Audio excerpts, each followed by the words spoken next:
정치부 이충재 기자. 네, 지금은 참 정치부 기자라는 것이 부담스러울 정도로 엄중한 시국인데요. 네. 이런 가운데서도 이 틈새를 파고들어서 기막힌 행각을 다 하고 다니는 사람들이 있었습니다. 대국민 틈새 시장. 그 와중에 그쵸? 이 와중에 또 뭔가를 예, 무슨 일이 벌어지더라도 그 틈새를 노려서 맞아요. 뭔가를 얻는 사람들이 있죠. 말씀해 주시죠. 네, 우선 이 정치권으로 이 시선을 모아보면요. 요즘 그 국정농단 사태 청문회가 열리면서 스타로 등극한 국회의원들이 몇 분 계시죠? 있죠. 이분들 가운데 빼놓을 수 없는 분이 민주당 손혜원 의원입니다. 손혜원이요. 근데 손 의원이 얼마 전 크리스마스 당일 SNS에 이런 글을 올렸습니다. 저를 사칭하고 다니는 분이 있는 것 같아요. 보이스피싱 같으니 주의하시기 바랍니다. 이런 내용이었습니다. 근데 실제 취재를 해보니 손 의원을 사칭하고 다니는 사람이 있었습니다. 그러니까 이 분은 어떤 행각을 벌이고 다니냐면요. 고영태, 노승일 이 증인을 보호해야 한다 하면서 정치 후원금을 모금하고 다닌 거예요. 야, 그러니까 이 틈새를 파고들었는데 뭐 불행인지 다행인지도 이분이 모금한 금액은 그렇게 크지 않았습니다. 그러니까 총 3명에게 35만 원을 뜯어냈습니다. 근데 이 분은 뭐 생각보다 또 쉽게 잡혔어요. 놀랍고도 참 안타깝게도 19살 학생이었습니다. 이 손 의원에 따르면 이 학생은 그러니까 휴대전화 요금을 낼 돈이 없어서 이 같은 행각을 벌였다라고 이야기를 했는데요. 이 피해자들에게 모두 돈을 돌려주고 사과하겠다라면서 사죄를 했습니다. 이 손 의원 입장에서는 뭐 이 정도 그 사과를 하고 있고 또 학생이니까 선처해야겠다라고 생각을 했지만 손 의원 지지자들은 이 엄중한 시국에 이 시국을 악용해서 이렇게 사기 행각을 벌일 수 있느냐, 엄벌을 해야 한다. 이렇게 얘기를 하고 있어서 손 의원도 지금 고민을 하고 있습니다. 뿐만 아니라 지금 이 시국을 악용한 이들이 또 있는데요. 이번에 그 현장이 바로 광화문 촛불 현장입니다. 이 촛불 현장이 뭐 워낙 또 음악 소리도 크고 불빛도 번쩍번쩍 하다 보니 이 집회 현장이 아니라 이 사교의 현장으로 악용한 분들인데요. 한 네티즌이 올린 글을 보면은 제발 집회 현장에서 헌팅 좀 하지 마세요. 그러니까 일부 남성 무리들이 여성들에게 접근해서 전화번호를 요구하거나 이 작업을 건다 이런 얘기죠. 정치적인 이야기를 해서 자연스럽게 이제 공감대를 형성하고 아유 여기 나올 정도로 마음도 예쁜데 얼굴도 예쁘네요. 라면서 전화번호를 요구하는 것이죠.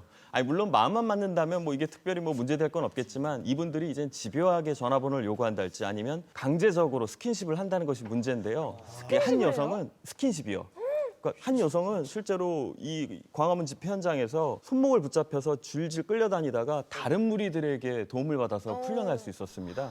이 광화문 인근 이 경찰 지구대에 따르면은 성추행범으로 잡혀온 남성이 제법 있다고 합니다. 모두가 한 편이 되어서 마음을 똘똘 모아도 이 모질랄 판에 이렇게 누구 편인지 모를 미꾸라지들이 많아서 골치를 썩히고 있습니다.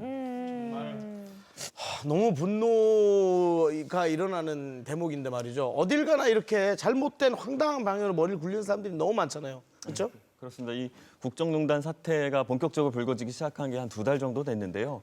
정말 별의별 인물들이 다 나오고 있습니다. 최근에는 한 20대 여성이 이 박근혜 대통령이 단골 병원이라고 알려진 그 C 의원 있잖아요. 그곳에 기자를 사칭해서 취재를 갔는데 이 버젓이 C 의원 원장까지 인터뷰를 했습니다. 이 경찰에 붙잡힌 이 여성이 도대체 왜 그랬느냐라고 물으니까 이 전말이, 이 내막이 너무 궁금해서 그렇게 했다라고 이야기를 했습니다.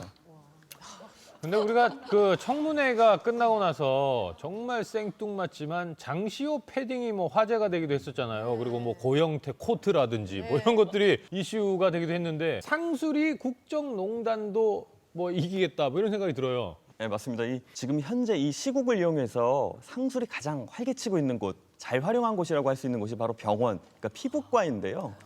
요즘 피부과에서 가장 핫한 주사가 바로 그분 주사라고 합니다. 그러니까 대통령의 이름을 거론하긴 감이 두렵고 그러다 보니 그냥 그분 주사라고만 지칭을 한 것인데요. 조금 간 큰 병원은 대통령의 사진으로 이 비포, 애프터 이 사진을 올려서 영업을 하고 있습니다.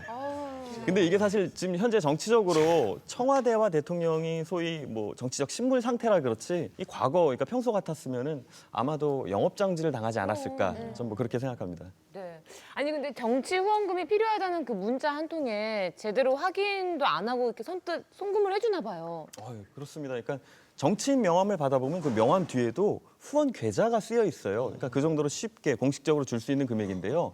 이렇게 생각하시면 쉬우실 것 같아요.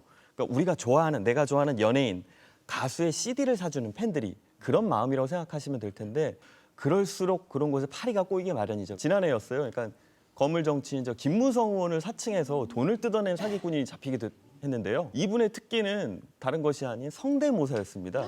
이 김무성 의원 그 특유의 그 중저음 그 목소리를 따라해서 그 지역 유지들에게 전화를 한 것이죠. 그래서 보좌관인 척하고 만나서 그렇게 뜯어낸 금액이 4천만 원이었습니다. 이분은 징역 2년을 받았는데요. 괘씸죄도 포함됐을 것 같고 기자적 상상력을 좀 발휘하자면 4천만 원이 아니라 거기에 공 하나 이상이 붙지 않았을까 이렇게 좀 추측해 볼 수 있습니다. 저는 그때 그 손 의원 사칭 글을 그때 실시간으로 봤었거든요. 그 사칭인 줄 몰랐어요, 그때는. 근데 그러면은 그 학생도 처벌을 받게 되는 건가요? 손 의원은 이분하고 이야기를 했더니 사정이 안 좋고 사과를 하고 있으니 법적 처벌보다는 아무래도 사회 봉사활동으로 대신하는 것이 어떻겠느냐 이걸 검토하고 있습니다. 근데 연예계도 보면 이렇게 틈새 시장 공략하는 사람들이 있어요. 네. 혹시 뭐 주변에 그런 경우를 이렇게 목격한 적이 있어요? 저는 뭐 김정민 씨가 항상 와서 계란을 삶잖아요. 네. 저는 이때 돌아다니면서 계란하고 고구마를 삶아가지고 여기다 이구.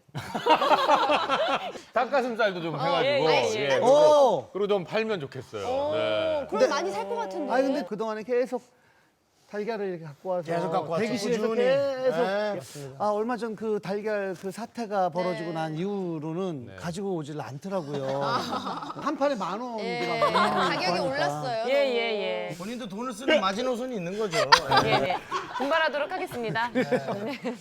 자, 이충재 기자 마지막으로 정리해 주시죠. 네, 네 편 내 편 없이 난세의 영웅을 기다리는 요즘 난세의 역적이 되진 말아야겠습니다.